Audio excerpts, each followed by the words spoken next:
quiero hablar un poquito de la ley, de por qué y para qué existe y de algunas garantías constitucionales. ¿Por qué existe la ley? Podríamos decir porque la naturaleza del ser humano es transgredir, pero ahí quiero parar, porque no sé si es tan así, porque la ley está hecha por y para los hombres. Para que haya transgresión tiene que haber una ley, porque si no, no estaría dentro del concepto de transgredir. Yo no puedo transgredir algo que no tiene una ley previa. Entonces, yo tenía un profesor mío de criminología que decía, ¿cómo hacemos para combatir el delito? Para que no exista más delito. Bueno, abolimos el Código Penal y no existe delito. Claro, porque para que exista el concepto de transgresión, para que exista el concepto de delito, tiene que haber una ley previa. Y con esto me voy a la primera garantía constitucional que quería charlar con ustedes, que es la que está plasmada en el artículo 18 de la Constitución Nacional. El artículo 18 dice que ningún habitante de la nación puede ser penado sin juicio previo fundado en ley anterior al hecho del proceso. Es decir, para que haya una sanción debe existir una ley escrita previa que así lo determine. Entonces es bastante tranquilizador que existe una ley escrita, porque eso es un límite impuesto. O sea, bajo el pretexto de vivir en sociedad, hacemos una ley para que podamos vivir armoniosamente y eso nos tranquiliza. Esto viene de la época de la Revolución Francesa, ¿no? Los contractualistas dirían que nosotros cedemos derechos y libertades en pos de poder vivir en una sociedad normada, pacífica. Un ejemplo claro de lo que les quiero decir con este contractualismo es, por ejemplo, la cuarentena. La cuarentena que no solo estamos viviendo en Argentina, sino en muchos países del mundo, que es: decidimos cumplir la cuarentena, que es ceder nuestro derecho de circular libremente en pos de un bien mayor, que sería el de no enfermarnos nosotros ni enfermar a los demás. Es como un contrato, cedemos un derecho en pos de tener otro derecho. En todas las instituciones en las que vivimos existen leyes. ¿A qué quiero decir con esto? Es decir, ¿acaso los padres no ponen ley? ¿Los padres no determinan un límite? ¿Acaso no tenemos códigos con nuestros amigos? ¿O hacemos contratos diariamente con nuestras parejas? Pero ¿cuál es la diferencia entre estas leyes de padres, amigos, parejas con la ley jurídica con las que yo les estoy hablando? Que en estos casos no existe, que en los casos que les mencioné antes y no jurídicos, es que no existe nada escrito y no puede existir sanción, por lo tanto.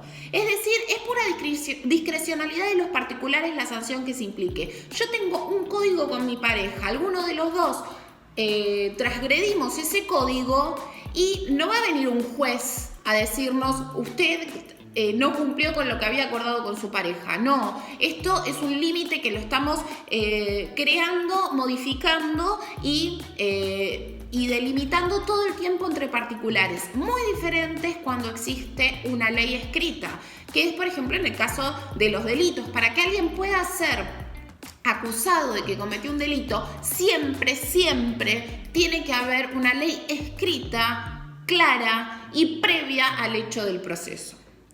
¿Y por qué quiero decir esto de previo al hecho del proceso? Porque este artículo, el 18 de la Constitución Nacional, también habla del tema de la irretroactividad de la ley. Es decir, para que se pueda aplicar una sanción, además de que tiene que haber un juicio justo previo, o sea, la persona que es acusada tiene que ser llevada a la justicia y que haya un proceso legal como debe ser. Además de eso, tiene que haber una norma escrita previa al proceso. ¿Cómo se los explico? Por ejemplo, yo hoy tomé mate a la mañana. Por ahí vos también. Y todos tomamos hoy mate a la mañana. La semana que viene sale una norma que prohíbe tomar mate a la mañana. Entonces, no se me puede acusar a mí por hoy haber tomado mate a la mañana, porque la acción que yo realicé fue antes de la sanción de la norma. Es decir, antes de que se prohibiese tomar mate, estaba permitido y por lo tanto no se me puede juzgar por ese hecho. Sí se me podrá juzgar si yo sale la ley y un mes más tarde me pongo a tomar mate a la mañana cuando yo ya sé que la ley existe y que está prohibido tomar mate a la mañana. Porque sepamos también que la ley se presume conocida por todos. Y esto me da un pie para la próxima garantía constitucional de la cual yo les quería hablar, es que cuando hablamos de leyes jurídicamente es porque existe algo que prohíbe y algo que sanciona. Esto está claro. Es el mismo mecanismo que estaba diciendo, por ejemplo, de los padres. Nuestros papás nos prohíben cuando somos menores de edad salir a bailar y si lo hacemos sin su permiso, nos sancionan. Pero no existe una norma escrita. Cada padre determinará, algún padre dejará a su hijo salir, otro padre no, algún padre sancionará, otro padre no. En cambio, con la norma jurídica, como está escrita, tiene que estar sometida a un juicio y el juez aplicará una sanción que claramente está determinada en un código. En este caso, si estamos hablando de delitos, tiene que estar determinado en el Código Penal, ¿no? Con esto quiero entrar en el artículo 19 de la Constitución Nacional que consagra los principios de legalidad y de reserva. Estos dos principios los escuchamos todo el tiempo, así que yo se los voy a leer, pero prestan atención porque esto está continuamente, diariamente con nosotros.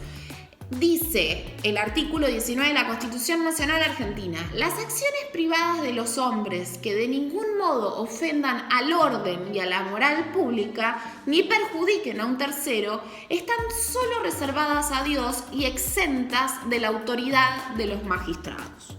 Ningún habitante de la nación será obligado a hacer lo que no manda la ley ni privado de lo que ella no prohíbe.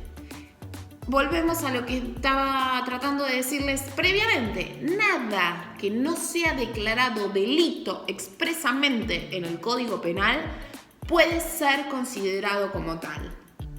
El Código Penal enumera los delitos. Una vez que enumera los delitos, si una persona realiza una acción típica, antijurídica y culpable, va a los estrados y el juez considera de que es culpable, se le aplica la sanción que está en el Código Penal. Pero para que exista una sanción aplicable por un magistrado, tiene que estar enumerado. Como lo que les estaba diciendo, la ley tiene que ser escrita. La regla general es que todos somos libres de realizar lo que queremos, a menos que una norma expresa, escrita y clara nos haga alguna limitación.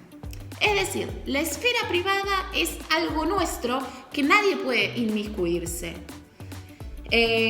Por ejemplo, los ejemplos que les di de padres, familias, parejas. O sea, nadie puede interferir en eso. Solamente se puede interferir cuando uno realiza una acción penada por la norma.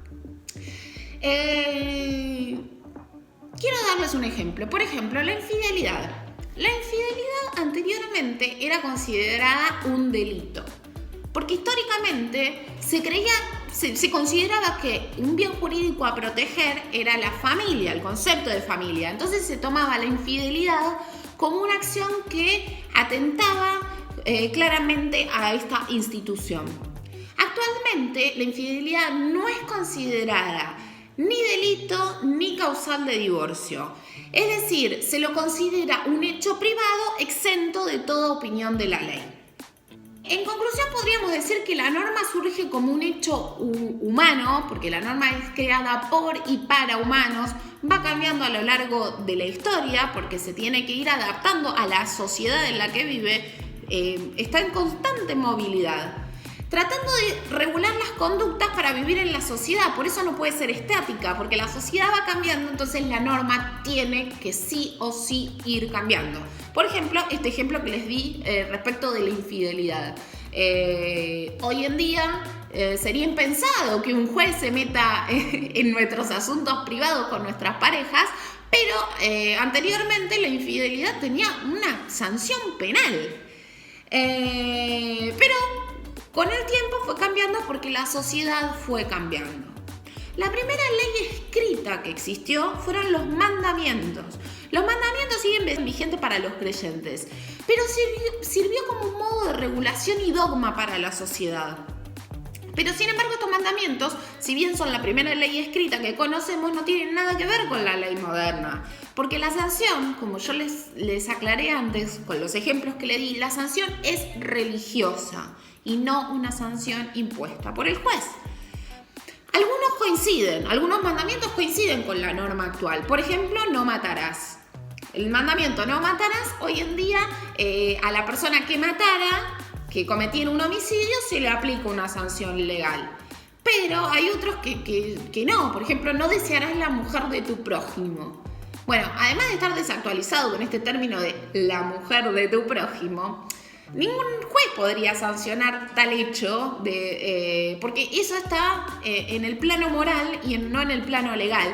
Y volvemos a este artículo 19, o sea, son hechos privados exentos de la voluntad de los magistrados. Tiene que ver con nosotros, con nuestra libertad de hacer lo que queramos, porque todo lo que no está prohibido está permitido.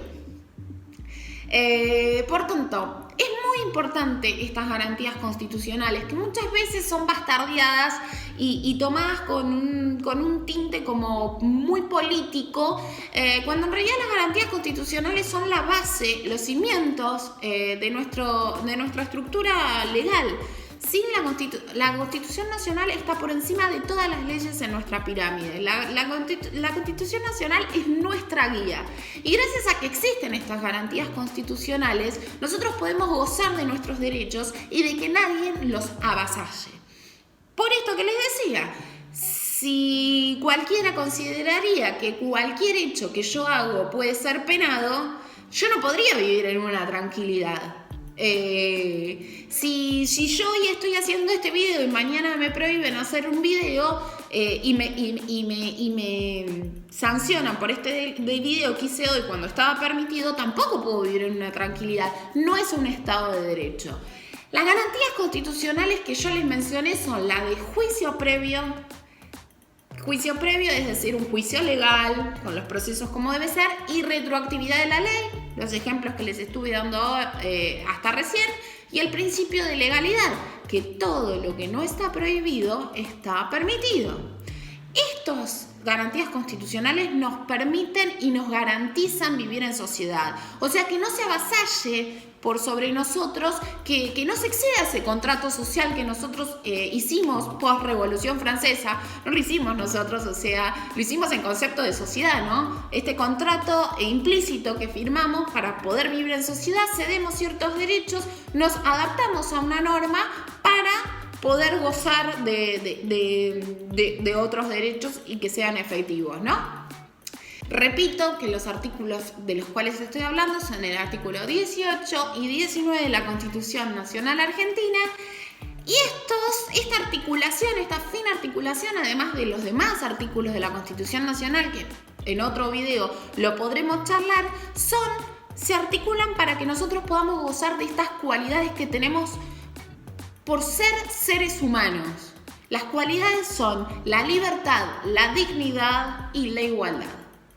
Bueno, si te gustó este video, te pareció práctico, te pido por favor que te suscribas al canal, que comentes, que le des like, que lo compartas con gente que vos crees que le puede interesar, para que cada día aprendamos un poquito más de estos tips de derecho.